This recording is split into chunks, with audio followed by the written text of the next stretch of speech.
वक्फ को लेकर केंद्र सरकार संशोधन बिल लेकर आई और इसे संसद की ज्वाइंट पार्लियामेंट्री कमेटी को भेज दिया गया। विपक्ष ने इस बिल का खूब विरोध भी किया, अलग अलग तरह के तर्क भी दिए गए। किसी ने यह कहा कि ये संविधान का उल्लंघन है, तो किसी ने इसे मुसलमानों की प्रॉपर्टी छीनने का हथियार बता दिया।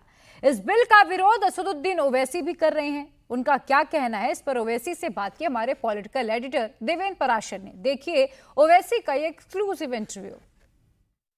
लोकसभा में वक्फ बोर्ड से संशोधन से संबंधित बिल पेश हुआ और इस वक्त हमारे साथ बातचीत करने के लिए मौजूद हैं एमआईएम सांसद Asaduddin Owaisi. Owaisi sir, India TV पर आपका बहुत बहुत स्वागत है। सबसे पहला सवाल ये कि मैं यही चीज़ पूछूं कि अगर किसी कानून में कोई संशोधन हुआ, उसका स्वागत क्यों नहीं कर रहे हैं आप? नहीं, अगर कोई अमेंडमेंट होता है और अच्छाई के लिए होता है और उससे फ़ायदा होगा उस इंस्टीट्यूट को, उस समाज को, तो बराबर हम सपोर्ट करेंगे। मगर जब आप ऐसा एक्ट बना रहे हैं जिससे जो पेरेंट एक्ट है 95 को ख़त्म कर दे रहे हैं आप। दूसरा ये कि ये वफ़ का जो एक्ट है या प्रॉपर्टीज़ हैं वो मुस्लिम समाज की हैं, उसको आप पब्लिक प्रॉपर्टी समझ रहे हैं, तो प्राइवेट प्रॉपर्टी है। सरकार का यकीनन जो रोल है, मगर इतना रोल नहीं है कि आप उसी समाज को निकाल देंगे वहाँ से। तो ये जो बिल लाया गया है वो तो वक्फ बोर्ड को ख़त्म करने के लिए, वक्फ बोर्ड और उसके प्रॉपर्टी सिर्फ पेपर पे रह जाएंगे। और ये एक्ट इसलिए, ये बिल इसलिए लाया जा रहा है ताकि सरकार मुसलमानों के प्रॉपर्टीज़ को, मस्जिद को, दरगाहों को छीन ले। तो यही उनका मकसद, इसलिए तो हमको अपोज करना है। ये तो हमारे लिए, मैं तो शुरू में आज भी कर रहा हूँ, ये तो वक्फ बोर्ड का एनआरसी हो रहा है। इस पर आगे स्पेसिफिक पे हम लोग बात करेंगे, लेकिन पहले थ्योरेटिकल समझ लें कि क्या विरोध सिर्फ इस लिहाज से हो रहा है क्योंकि बीजेपी की सरकार, नरेंद्र मोदी की सरकार ये संशोधन लेके आ रही है? देखिए, जब ये लोग ये कहते हैं ना कि हम मुस्लिम समाज के अच्छाई के लिए, एम्पावरमेंट के लिए, सब बातें आपने सुनी पार्लियामेंट में जो मंत्री जी कह रहे थे। सवाल ये पैदा होता है कि आपके पास 240 में एक मुस्लिम एमपी नहीं है। आपके जो 3 अलाइज हैं या प्री पोल अलाइज हैं, उनके पास भी कोई मुसलमान नहीं है। तो अब एक बात साबित हो गई कि आप मुसलमानों की फिक्र ही नहीं है आपको। दूसरा, फिर प्रधानमंत्री के स्पीचेस घुसपैठी, और फिर अब आप कहते हैं कि हम मुस्लिम महिला, 2 मुस्लिम महिलाओं को मेंबर बनाएंगे। भाई, मुस्लिम महिलाओं के ताल्लुक से अपने ज़्यादा बच्चे पैदा करते हैं।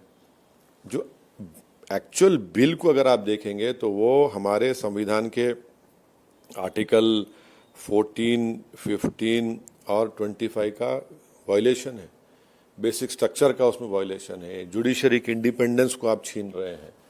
और फिर इसमें एक ये कानून बना दिया गया, बिल में कानून है कि अगर कोई वक्फ बाय यूज़ एक है, वक्फ बाय यूज़ को आप निकाल दे रहे हैं और कह रहे हैं नहीं उसी वक्त होगा जब डॉक्यूमेंटेशन दिखाएंगे। अब आप मेरे को बताइए, अगर मस्जिद में, सुनहरी बाग की मस्जिद पार्लियामेंट के पास है, जिसमें हमारे भारत के फ्रीडम फाइटर्स जाकर नमाज पढ़ते थे, उसका डॉक्यूमेंटेशन निकलेगा क्या? आप छीनना चाह रहे हैं मस्जिद को। और वही हिंदू समाज में एंडोमेंट की प्रॉपर्टी को कस्टम एंड यूसेज को माना जाता है, उसको आप रजिस्टर कर लेते हैं। तो वक्फ बाय यूज़र निकाल देंगे तो पूरी मेरी दरगाह, मेरे मसाजिद सब आपके हाथ में आ जाएंगी। फिर वक्फ और औलाद, यानी कोई अगर कोई वक्फ करता है अल्लाह के नाम पर कि इसका फ़ायदा मेरी औलाद को होगा, आप कह रहे नहीं, वो नहीं हो सकता। क्यों नहीं हो सकता भाई? जब एक हिंदू अपनी प्रॉपर्टी पूरी विल के ज़रिए किसी अपनी औलाद को दे सकता है, मुसलमान नहीं दे सकता, 1/3 पर रुक जाता है। पर मुसलमान गिफ्ट कर सकता है अपनी पूरी प्रॉपर्टी को। जब मैं गिफ्ट कर सकता हूं तो अल्लाह के नाम पे वक्फ नहीं कर सकता औलाद के नाम पे? आप कौन होते रोकने वाले उसको? अच्छा, ये प्रोविज़न फिर आप एंडोमेंट में नहीं है, ये प्रोविज़न सिख प्रबंधक कमेटी में नहीं है। तीसरा, उसमें सरकार ये कहती है कि लिमिटेशन पीरियड हटा देंगे। अरे भाई, लिमिटेशन पीरियड इसलिए है क्योंकि जो लोग वहाँ पर कब्जा करके बैठे हैं उनको निकालना है। आप लिमिटेशन पीरियड निकाल रहे हैं तो फ़ायदा किसको हो रहा है? वफ़ को हो रहा है या वो एंक्रोचर को हो रहा है? एंक्रोचर को हो रहा है। फिर आप 5वीं बात उसमें कहते हैं कि जो मुसलमान होगा उसको कम से कम 5 साल उसको लगेंगे मुसलमान होकर। कौन तय करेगा भाई ये? अच्छा, चलिए, उसने जब इस्लाम कबूल कर लिया तो उसका फ्रीडम ऑफ रिलीजन मुतासर नहीं हो रहा है, तो फिर आप यही रूल आप हिंदू समाज में है क्या? नहीं है। फिर आप कह रहे हैं कि एक हिंदू समाज के लोग मेंबर बनेंगे CWC के वक्फ बोर्ड के स्टेट के, और फिर आप कह रहे हैं कि हिंदू वक्फ को प्रॉपर्टी नहीं दे सकता। मेंबर बनेगा, प्रॉपर्टी कैसे नहीं दे सकता बताइए। ये इसमें कई कॉन्ट्रडिक्शंस हैं। इसमें मकसद एक ही है कि आप, अच्छा सेक्शन 40 है इसमें, आप देखिए उसमें चीफ एग्जीक्यूटिव ऑफिसर मुसलमान नहीं होगा, बल्कि आपने उसके पूरे पावर्स को छीन लिए। यानी वो प्रॉपर्टी को सो मोटो रजिस्टर भी नहीं कर सकेगा, कई प्रॉपर्टीज खाली पड़ी हैं उसका इस्तेमाल भी नहीं कर सकेगा। आप क्या करेंगे फिर? आप सब छीन ले रहे हैं। और फिर वक्फ ट्राइब्यूनल जो एग्जिस्टिंग है उसमें एक डिस्ट्रिक्ट जज उस स्टेट के CJI अपॉइंट करते हैं। एक आदमी होता है जो मुस्लिम लॉ को जूरिस्प्रूडेंस मानता है, और एक तीसरा होता है जो एमिनेंट जिसको लॉ मान। आप सब निकाल दिए। आप कह रहे हैं कि रिटायर्ड डिस्ट्रिक्ट जज होगा और एक गवर्नमेंट का रिटायर्ड एम्प्लॉय होगा। ये बताइए कि जब अगर ऐसे होगा तो कलेक्टर का जो फैसला होगा उसके खिलाफ आप सेक्शन 83 में करेंगे ज्वाइंट सेक्रेटरी ट्राइब्यूनल में होगा। भाई ज्वाइंट सेक्रेटरी कलेक्टर के खिलाफ देगा जजमेंट, कोई बताइए। तो ये समझ नहीं रहे कि वक्फ जो है एक पब्लिक प्रॉपर्टी नहीं, एक प्राइवेट प्रॉपर्टी है जो सेल्फ एक्वायर्ड है मुसलमानों से। कोई सरकार की प्रॉपर्टी दे रही है, सरकार नहीं ले रही है। तो ये इनका असल मकसद एक ही है जो मैंने आपको शुरू में कहा कि बस किसी ना किसी तरह मुस्लिम समाज को इससे महरूम कर दिया जाए और अपने लोगों को लाकर बिठाएं और फिर सब तमाशा हो आप। लेकिन ये क्यों कहा जा रहा है कि सरकार जो संशोधन लेके आ रही है सरकार ला ही नहीं सकती? अगर कानून है तो ये तो अमेंडमेंट है ना, तो कानून है सरकार के द्वारा, अगर है 1995 था। हाँ, तो अमेंडमेंट कैसे सरकार नहीं ला सकती? इसलिए नहीं ला सकती। आपने अच्छा सवाल किया कि आप जो ये काम कर रहे हैं, मिसाल के तौर पर क्या हमारे कॉन्स्टिट्यूशन में बात नहीं है कि कोई भी अपने ही मामले में जज नहीं रह सकता? कलेक्टर साहब खुद तय करेंगे कि वो ये वक्फ प्रॉपर्टी है या नहीं।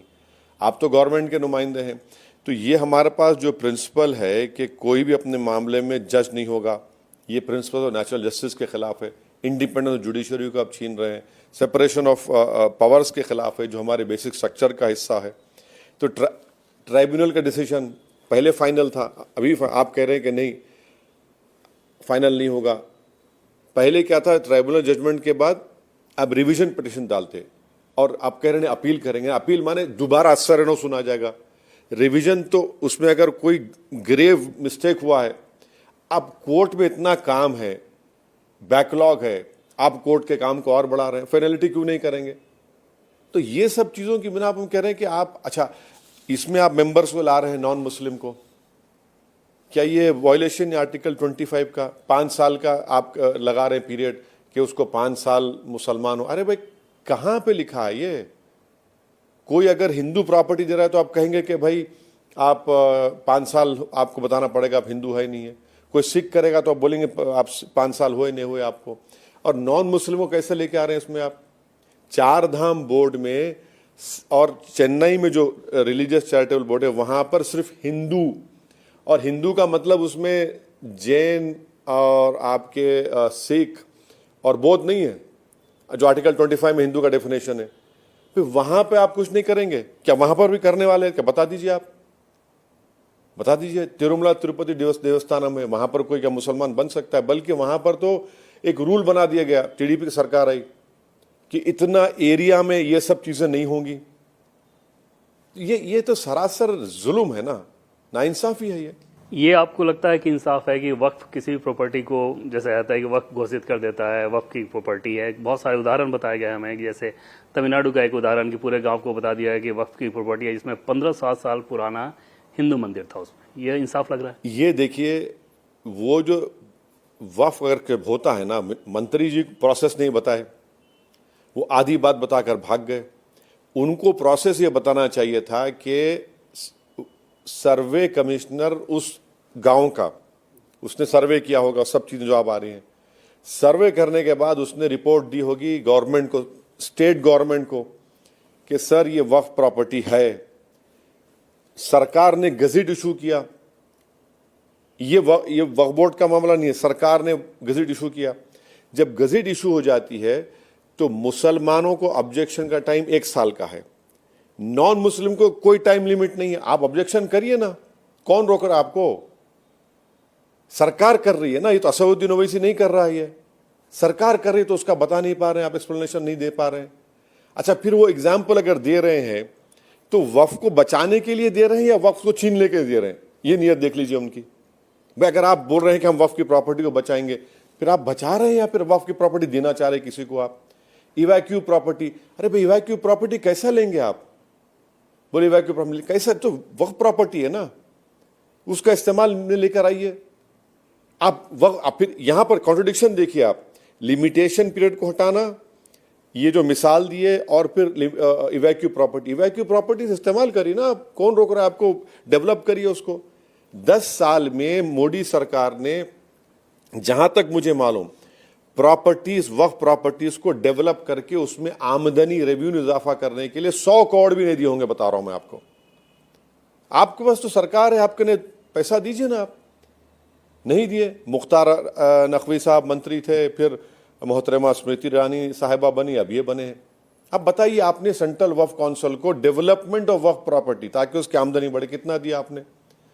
स्टेट वक्फ बोर्ड में मुस्लिम एमएलए, मुस्लिम एमपीज का इलेक्शन होता था, मुतवल्ली का इलेक्शन होता, इतने मुतवल्ली है, आप पूरा छीन लिए उसको।